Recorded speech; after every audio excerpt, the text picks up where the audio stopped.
As a community, sensitivity is unfortunately not always our strength, making a lot of people to be on the receiving end of what comes out of our mouth. As a way of citing an example, a woman who is yet to have a child goes through an emotional trauma and distress on her own, and it doesn't help that an overzealous mother-in-law puts her own pressure on top of this. So I say to mother-in-laws, stop saying some pretty mean things on these women and avoid pressurizing your son's wives by seeing them as a failure and disappointment. We need to stop blaming people for the test Allah puts them in, which is beyond their immediate control.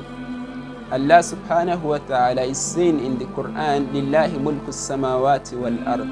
To Allah belongs the kingdom and the dominion of the heavens and the earth. Yakhluqu ma yasha, He creates what He wills. Yahabu liman yasha'u inatha wa yahabu liman yasha'u dhukur. He bestows only female offsprings upon whom He wills. Wa yahabu liman yasha'u dhukur. And He bestows only male offsprings upon whom He wills. Aw yuzawwijuhum dhukranan wa inatha. Or He bestows both female and male upon whom He wills. وَيَجْعَلُ مَنْ يَشَاءُ أَقِيمًا. And He renders barren whom He wills. إِنَّهُ عَلِيمٌ قَدِيرٌ.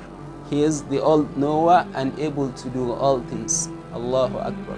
One thing we should know is that the ability to have a child is actually not within the hands of any human being. It is actually a gift from Allah subhanahu wa ta'ala.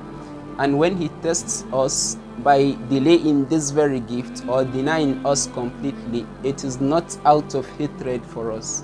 Some of the prophets of Allah subhanahu wa ta'ala were delayed in having children until very late in their life. We have the likes of Prophet Ibrahim and Prophet Zakaria alayhim as-salam. So will you then say that Allah hates them by not giving them children? No. My advice to some men is that you should bear this test patiently and be very supportive to your wife, and respectfully correct your mom where needed to stop some of these horrible glances and hurtful comments. And to you, my listeners who have 1 or 2 children already, avoid as much as you can asking this very sensitive question, when are you having a child? Do you know how dangerous this very question is to some people? It is like you are piercing a very sharp knife straight into their hearts. Please be very sensitive and do not add to what they are already passing through. May Allah make it easy for them. To my dear sisters who are passing through tough time, know that just like how Allah subhanahu wa ta'ala tests some people with wealth and some with poverty, He tests some people with children and some by delaying having children or not having at all. Just as not having money is not in any way a sign of Allah's hatred for one, not having a child is also not a sign that Allah subhanahu wa ta'ala is angry with you. That you are yet to have a child does not mean that you are deficient or incomplete. We have pious women of the past who were the greatest of all time but never had children. The likes of Asiya bint Muzahim radiallahu anha, the likes of our mother Aisha, the wife of Prophet Muhammad sallallahu alaihi wasallam, the daughter of Abu Bakr radiallahu anhu, never had any child. In fact, out of the wives of Prophet Muhammad sallallahu alaihi wasallam, it was only Khadija bint Khuwaylid and Maria al-Qibtiyya that had children for him. Allahu Akbar. So do not let insensitive people make you feel like you are any less than anyone.